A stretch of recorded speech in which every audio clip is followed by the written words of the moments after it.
Protein rich, high fibre, cholesterol control ఇవన్నీ జరగాలంటే ఈ దోశ మీరు తప్పకుండా ట్రై చేయాలన్నమాట. తప్పక ట్రై చేస్తారు కదా, ఆలస్యం ఎందుకు ఇంకా. హాయ్, హలో అండి, అందరు బాగున్నారా? నేను బాగున్నానండి. నేనండి మీ కపిలని. ఇవాళ రెసిపీ వచ్చండి, చాలా మంచి హెల్త్ బెనిఫిట్స్ ఉన్న రెసిపీ అండి. ఇది వెయిట్ లాస్కి పనిచేస్తుందండి. ఎవరైతే బరువు తగ్గాలి అనుకుంటున్నారో వాళ్ళు చక్కగా 2 పూట్లైనా తినొచ్చండి. మార్నింగ్ బ్రేక్ఫాస్ట్కి, నైట్ డిన్నర్కి తినొచ్చు. తర్వాత ఇందులో కొలెస్ట్రాల్ కంట్రోల్ చేసే శక్తి ఉందండి ఈ దోశలో. ఫైబర్ రిచ్ అనమాట. తర్వాత కొలెస్ట్రాల్ తగ్గిస్తుంది.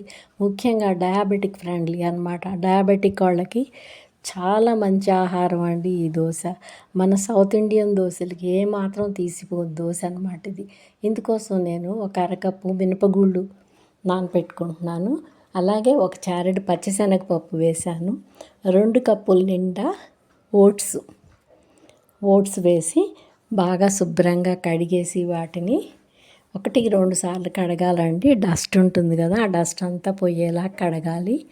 కడిగాక నిండా మునిగేలాగా నీళ్లు పోసేసి నానపెట్టుకోవాలండి.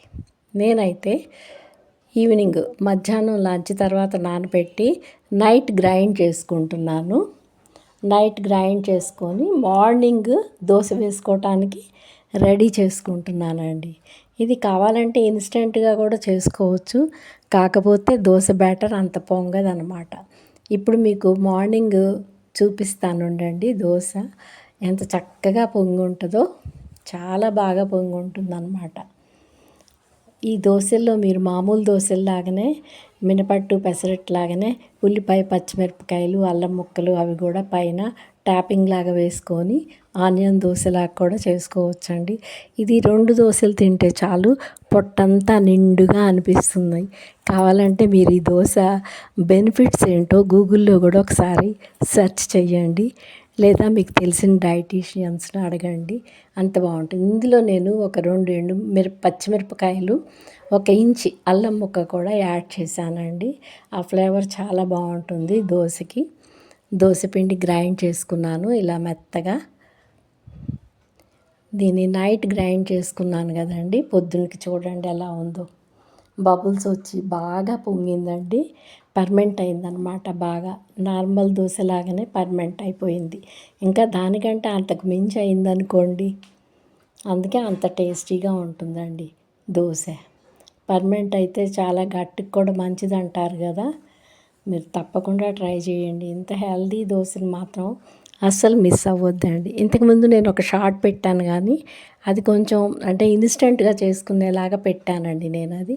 ఈ దోశ వేసుకోవటం కూడా చూడండి. దీన్ని 2 పక్కల కాల్చుకున్నాం అనుకోండి మెత్తగా ఉంటుంది.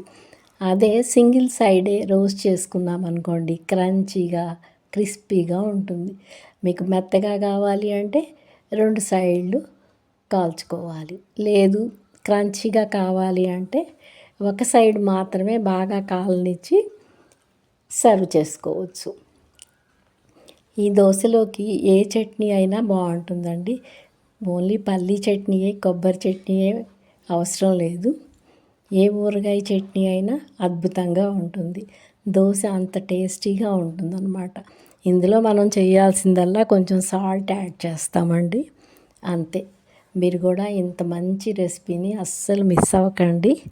ఈ రెసిపీ కనుక మీకు నచ్చితే మీరు లైక్ చేయండి, కామెంట్స్ పెట్టండి. ఇంత మంచి హెల్తీ బెనిఫిట్స్ ఉన్న దోశని మాత్రం ఫ్రీక్వెంట్గా చేసుకోవటం అలవాటు చేసుకోండి. ఎవరైతే బరువు తగ్గాలి ఉంటారో వాళ్ళందరూ కూడా ఈ విధంగా ట్రై చేయండి. ఎస్పెషల్లీ షుగర్ ఉన్నోళ్ళు మాత్రం చక్కగా ఈ దోశలను ఎంజాయ్ చేయొచ్చండి. మరోసారి మంచి వీడియోతోటి మీ ముందుకు వస్తాను. క్రిస్పీగా, క్రంచీగా, మెత్తగా అంత బాగుంటాయి అన్నమాట ఈ దోశలు. ఉంటానండి. బాయ్, మీ కపిల.